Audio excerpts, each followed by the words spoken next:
It's, one of the biggest games of the year for us, going down there and playing in front of a packed house. I know which team's going to show up. This is Labor Day, but this is what football should be all about this week. What we're about to live as far as the experience is concerned, this is what it should be week in and week out. Well, what we do is we break our pregame preparation into 4 distinct days. Day 1, 2, 3, and the day before the game. Day 1, day 2 is where you get the majority of your plays run. Primarily our two-back run game and take a look at our first and 10 situation, second and medium. If you're running it weak, M45 Tom, obviously we're going to read the end. That's when we put in the meat of what we're going to do against the other team. Day 2 is basically a pressure day. We're working on the different blitzes and different looks that they'll give us on second down where they're Neapolitan, as Coach Ron Lancaster uses. The center will be going Mayday, Mayday. Then the quarterback gives you your signal, ball comes up. And then day 3 is just, getting your short yardage package in and your plus territory package in. Free safety coming down onto 3. Sam still removed from the box, halfback invert.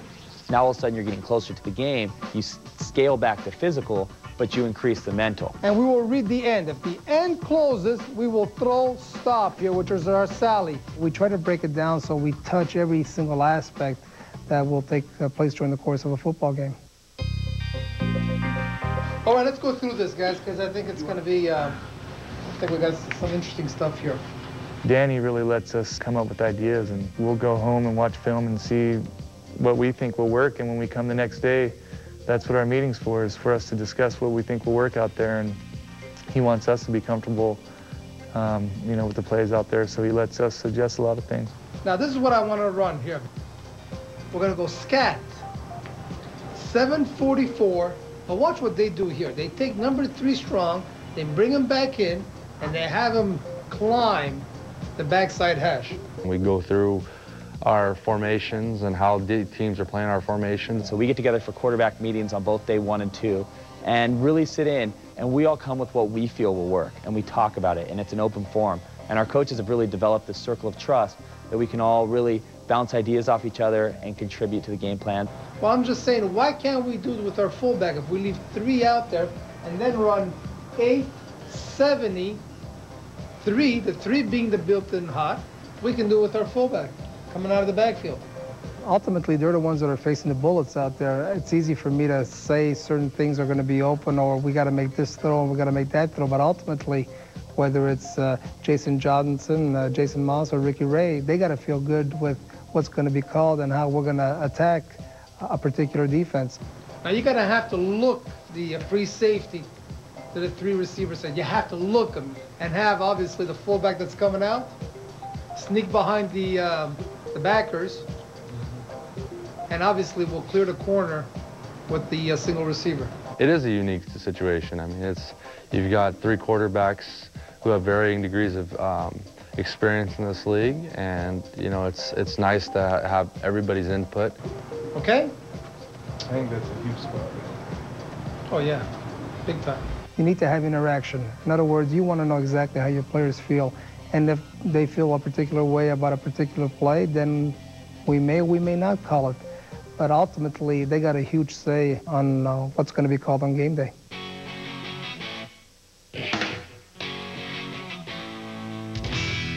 Jason is that quarterback. He's the young gun, and he has a swagger. He's very cool, very calm, but he's got that fiery competitiveness in him too. And he can play. He's very intelligent. He has very much of a passion for football. Obviously, that's, I think, because of his upbringing with his grandfather. The first memories I have are of football, of watching the Super Bowl, of watching my grandfather's team, Pacific Lutheran, play. It was always a dream to play football because I come from such a football family. Frosty Western is my grandfather, and he was the head coach at Pacific Lutheran University for 35 years, and recently went into the College Football Hall of Fame. But more than just being a coach, he was a great person and a great leader, and he's definitely my hero, and he's the one that taught me so much, not just about football, but how to play the game. Hey, good work today. Thanks, bro. Was that a get open on 1? No, you got a 10-yard in. I don't think my dad gets enough credit. My dad was there every day playing catch with me in the backyard, and that's really where I learned how to be a football player. My mom is seriously the #1 sports fan of all time, and the biggest thing she does is just love me. I attended Rogers High School in Puyallup, Washington. I didn't get to start right away. My older brother was 2 years ahead, and he was the varsity quarterback. So I played JV all year, did great there, but tried to learn what he went through. And then finally, when I got my chance to be the starter, I was ready to go, and most people were like, where'd this guy come from? But at the same time, I had been preparing myself so that when I came in as a junior, I was able to do great, and then again, my senior year. So all of a sudden, I'm getting all these letters from colleges all over the country, and my head starts spinning. And I actually went to my grandfather, who's coaching small college football, for advice. And he said, chase your dreams. And I went to Arizona, and it was one of the best decisions I ever made in my life. My freshman year, I was number 3. My sophomore year, I was number 2. And then finally, my junior year, after waiting 3 years, I got a chance to play. And I ended up breaking the school record for passing. And again, people were like, where did this guy come from? But at the same time, I knew that I had it in myself, and I was preparing myself all along for that opportunity. And when it came, I seized it and made the most of it. And because of my performance there, I signed with an agent, and I got an invite to the Hula Bowl. And we were down 21 points with 6 minutes to go. And we had the most incredible comeback in Hula Bowl history. And because of that, I caught the interest of the Buffalo Bills and was signed into the NFL. I fly up to Buffalo, and my eyes are wide. I'm looking at Drew Bledsoe across the locker from me. And here's me, you know, this skinny little college kid. But at the same time, I felt that I belonged up there. And whenever I got an opportunity, I gave it my best shot. And I ended up playing in the final preseason game, led our team in a second-half comeback to beat the Detroit Lions, and I felt like I'd made it. And then after spending the first half of the season there, Buffalo just approached me one day and said, hey, we've decided to go another way. We're only going to keep 2 quarterbacks. And that was the end of my NFL dream. After my time with the Buffalo Bills, I didn't quite know what I was going to do with my life. And I actually had friends out in Hawaii that invited me out. While I'm over there, I met the owner of the Hula Bowl that had seen me play the year before and invited me to come work for the game. And it was so much fun. When the new players arrived and the practices were going and the scouts were going, I was sitting there watching from the sidelines, and it was tearing me apart. I'm like, I got to get back in this game. The moment the game was over, I flew back to Arizona, went back to work, and 2 months later got a call from the Eskimos and moved to Canada. Through all my football experiences, I've learned what the role of being the backup means and how to prepare yourself for being a starter. So now here I am in Edmonton, and I'm not predicting that I'm going to be the starter here, but I know that right now as a backup, I'm preparing myself, so when that opportunity comes, I'm going to be ready for it.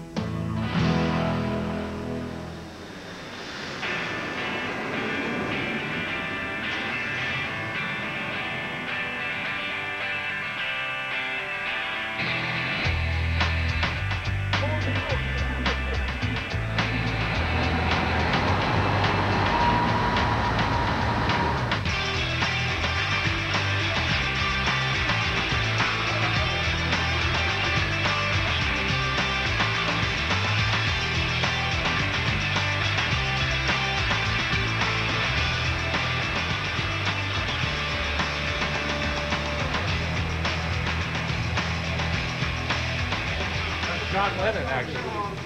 Okay. So we'll go out, have dinner, and then we'll come back and try and at least go over the game plan one last time for a half hour, 45 minutes. JJ, in Michigan, what do you have front side? You got the seam, you got the dig conversion. Rev pass. You got a slant by your outside receiver. I find it useful for me to kind of look through there and try and come up with different questions, and it helps me study by asking them questions. And trips race, which way you scat? We're scatting him weak. What do you have on the backside of Poco? You have 087. Nice.